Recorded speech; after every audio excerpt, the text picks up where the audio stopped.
তো দান করলে অনেক উপকারিতা রয়েছে। দান সম্পর্কে রাসূলুল্লাহ সাল্লাল্লাহু আলাইহি সাল্লাম আসিলসাত সহিহ হাদিসের মধ্যে বলেছেন, তাসাদ্দাকু, দান করো। আল্লাহ তাআলা বলেছেন, ওয়া আনফিকু মিম্মা রাযাকনাকুম, আমি যা তোমাদেরকে রিজিক দান করেছি তোমরা তা দান করো। তো দান করা বিরাট বড় একটি গুরুত্বপূর্ণ ইবাদত বোঝা গেল। দান কোন প্রকারের জিনিস করবেন, কোন ধরনের জিনিস দান করবেন, আল্লাহ তাআলা বলেন, লান তানালুল বিররা হাত্তা তুনফিকু মিম্মা তুহিব্বুন, সবচাইতে পছন্দনীয় জিনিস দান করলে বেশি নেকি পাওয়া যায়। আবু তালহা রাদিয়াল্লাহু তাআলা আনহুর সঙ্গে সঙ্গে আল্লাহ তাআলার এই আয়াতটি শোনার পরে কি করলেন জানেন? আল্লাহ নবী, ইন্না আহাব্বা ইলাইয়া বাইরুহা ফাইন্নাহা সাদাকাতুন লিল্লাহ, আমার কাছে সবচেয়ে প্রিয় সম্পদ এই বাগানটা দান করে দিলাম। দানের কত গুরুত্ব দেখেন। কোন সময় দান করবেন? সহিহ বুখারীর হাদিস, আনতা সাদাকা আনতা সাহিহুন শাহিহুন তাকসাল ফাকরা ওয়া তা'মালুল বিনা, সুস্থ সবল অবস্থায় দান করা সবচাইতে ভালো। তবে অসুস্থের সময়তেও, মরে যাওয়ার পরেও মৃত ব্যক্তির পক্ষ থেকেও দান করা যায়। একজন সাহাবী জিজ্ঞাসা করছেন, আল্লাহ রাসূল, আমার মা মারা গিয়েছেন, ইন্না উম্মি তুফিয়াত হাল ইয়ানফাউহা ইন তাসাদ্দাকতু আনহা, যদি আমার মায়ের পক্ষ থেকে দান করি আমার মা কি নেকি পাবে? রাসূলুল্লাহ সাল্লাল্লাহু আলাইহি সাল্লাম বললেন, নাম, হ্যাঁ পাবে। এবার দান করলে উপকারটা কি? 18টি উপকার রয়েছে। আমি শুধু প্রমাণ এবং উপকারটা বলে দিই। 1 নম্বর উপকার করছে, দান করলে নেকি হয়। অনেক মানুষ বললে এমনি মাসে দান করলে 10 নেকি, আর রমজান মাস করলে 70। একটিও সহিহ হাদিস নাই। সহিহ হাদিসে অফুরন্ত অগণিত দান নেকি বলা রয়েছে দানের কথা। সহিহ বুখারী 14 নম্বর হাদিস, দান করলে 10 থেকে 700 গুণ আল্লাহ তাআলা বৃদ্ধি করেন। সহিহ বুখারী 1410 নম্বর হাদিসে বলা রয়েছে, আল্লাহ তাআলা দানের নিজে হাতে গ্রহণ করেন এবং সেটাকে বাড়াতে বাড়াতে বাড়াতে উহুদ পাহাড়ের চাইতেও বেশি নেকি দেন। এটা কিন্তু সীমাবদ্ধ নয়। সূরা বাকারার 261 নম্বর আয়াতে আল্লাহ তাআলা বলছেন, ওয়াল্লাহু ইউযাইফু লিমান ইয়াশা, দানের ব্যাপারে আল্লাহ বলছেন, আল্লাহ তাআলা দানের নেকি বাড়াতে বাড়াতে ইচ্ছা মতো দেন, সীমাবদ্ধ নয়। 2 নম্বর উপকার, দান করলে আল্লাহ তাআলা পাপ মাফ করেন।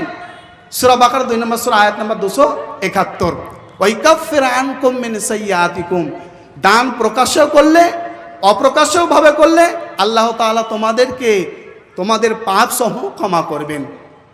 নাম্বার 3, একই ধরনের কথা বলা রয়েছে।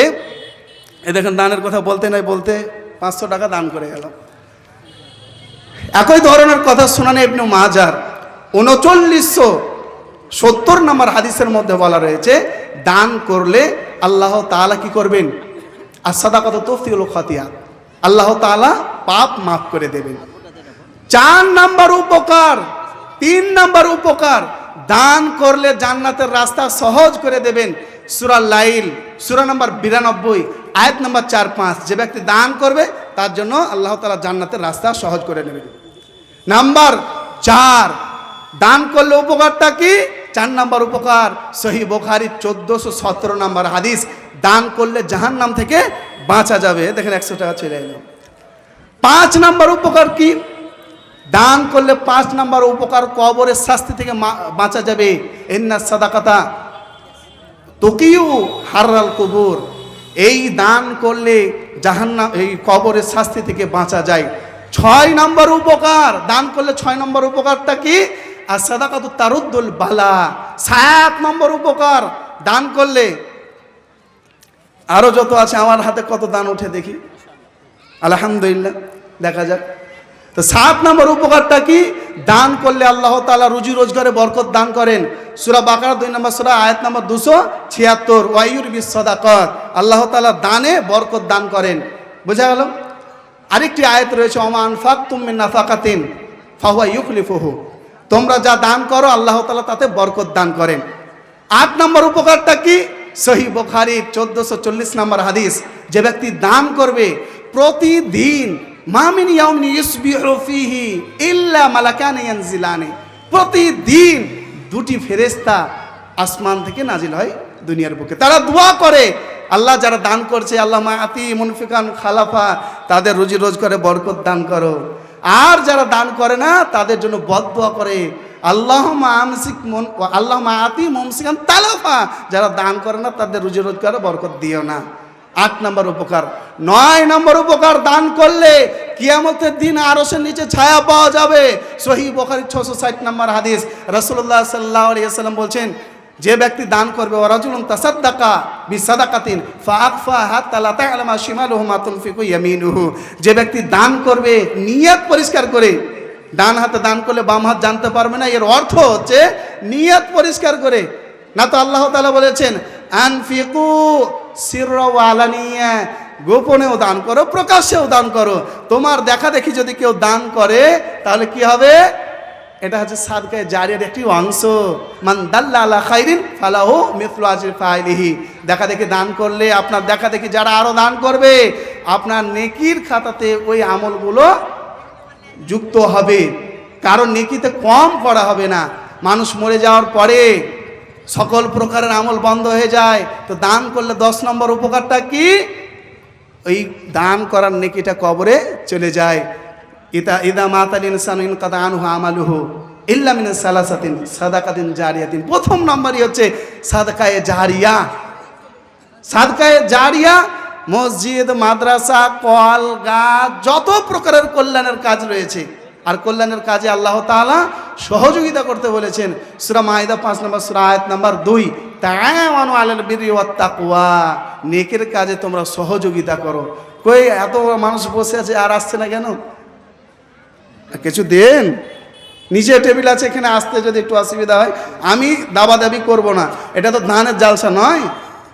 আমার হাতে দিবেন, আমি মুসাফির ব্যক্তি, লালগোলা আমার বাড়ি, নদিয়া জেলাতে আমি ছিলাম ওই জায়গাতে, তো অনেক দূর থেকে সফর করে খুব কষ্ট করে এসেছি। আমি মুসাফির ব্যক্তি, ইনশাআল্লাহ অন্তর থেকে দোয়া দিব সুন্নতি পদ্ধতিতে। হ্যাঁ, তো দান করলে ফেরেশতাদের দোয়া পাওয়া যায়। সাদকায়ে জারিয়া, মানুষের দোয়াও দিতে হবে, যে দান করবে তার জন্য দোয়া করতে আল্লাহ তাআলা বলেছেন। সূরা তাওবা 9 নম্বর সূরা আয়াত নম্বর 103, খুদ মিন আমওয়ালিহিম সাদাকাতান তুতাহহিরুহুম ওয়া তুযাক্কিহিম ওয়া সাল্লি আলাইহিম ফাইন্না সালাতাকা সাকানুল লাহুম। হে নবী, তাদের কাছ থেকে যাকাতের মাল, সাদাকার মাল গ্রহণ করেন, আর কি করেন? তাদের জন্য দোয়া করে দেন। ফাইন্না সালাতাকা সাকানুল লাহুম, আপনার দোয়া তাদের অন্তরের জন্যে প্রশান্তি এনে দেবে, তাদের রুজি রোজগারে বরকত এনে দেবে। আলহামদুলিল্লাহ, দেখেন আমার হাতে কিছু দান করে যান, এটা কিন্তু দানের জালসা নয়, কিন্তু নেকির যেহেতু কাজ, তো আপনারাই করতে পারেন। তো আমাদেরকে দোয়া করতে হবে, আমি দোয়া করে দিব ইনশাআল্লাহ সুন্নতি পদ্ধতিতে। দান করলে আর উপকার কি আছে?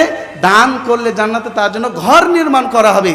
সহিহ বুখারীর 485 নম্বর হাদিস, রাসূলুল্লাহ সাল্লাল্লাহু আলাইহি ওয়াসাল্লাম বলেছেন, মান বানা লিল্লাহি মাসজিদান বানাল্লাহু লাহু বাইতান ফিল জান্নাহ, যে ব্যক্তি দান করবে আল্লাহ মসজিদ বানানোর জন্য, আল্লাহ তাআলা তার জন্য জান্নাতে একটি ঘর নির্মাণ করবেন।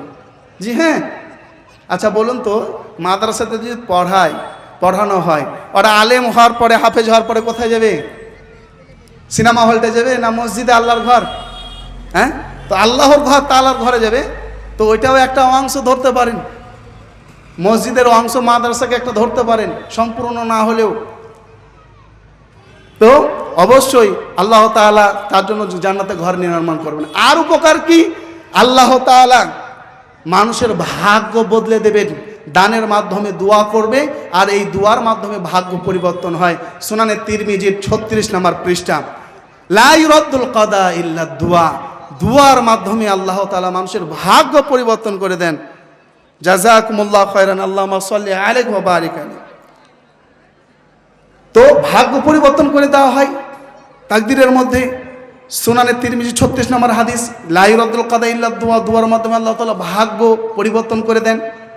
ক্ষমতা রয়েছে আল্লাহ তাআলার। কিভাবে? কোরআন মাজিদে আল্লাহ তাআলা বলছেন, ইয়ামহুল্লাহু মা ইয়াশা ওয়া ইউসাব্বিত ওয়া ইনদাহু উম্মুল কিতাব। আল্লাহ তাআলা তাকদীরের খাতা থেকে, পৃষ্ঠা থেকে যেটা চান মিটাতে পারেন এবং সংযোজনও করতে পারেন। বুঝা গেল না? তো এই তাকদীরের মধ্যে আপনার ধরেন অ্যাক্সিডেন্টের মাধ্যমে কি হবে?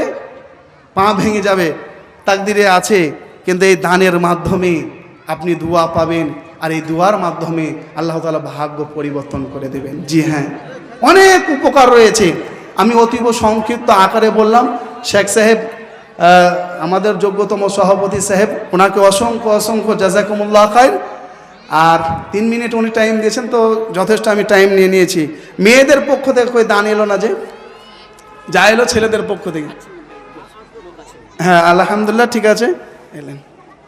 এবার দোয়াটা করে দিই কিভাবে। সহিহ বুখারীর হাদিস, সুন্নতি পদ্ধতির দোয়া কি? সুন্নতি পদ্ধতিতে দোয়া করলে আবার মানুষের মন ভরে না। সুন্নতি দোয়াতে পদ্ধতিতে দোয়া করলেই মন ভরাতে হবে আপনাকে। রাসূলুল্লাহ সাল্লাল্লাহু আলাইহি সাল্লামের কাছে যখন দান আসতো, তিনি দোয়া করে দিতেন, আল্লাহুম্মা সাল্লি আলাইহি ওয়া বারিক আলাইহি, অর্থাৎ আল্লাহ তাআলা তোমার প্রতি রহমত নাজিল করুক এবং বরকত নাজিল করুক। খুব গুরুত্বপূর্ণ রহমত এবং বরকত জিনিস। রহমত এমন একটা জিনিস, বরকত এমন একটা জিনিস দেখা যায় না, আর রহমত অনুভব করা যায়, বরকত অনুভব, আবার কখনো কখনো বরকত দেখাও যায়। যাই হোক, আবারও আপনাদের জন্য দোয়া করি, আল্লাহুম্মা সাল্লি আলাইকুম ওয়া বারিক আলাইকুম, আল্লাহুম্মা সাল্লি আলাইকুম ওয়া বারিক আলাইকুম, আল্লাহুম্মা সাল্লি আলাইকুম ওয়া বারিক আলাইকুম। আসসালামু আলাইকুম ওয়া রাহমাতুল্লাহ।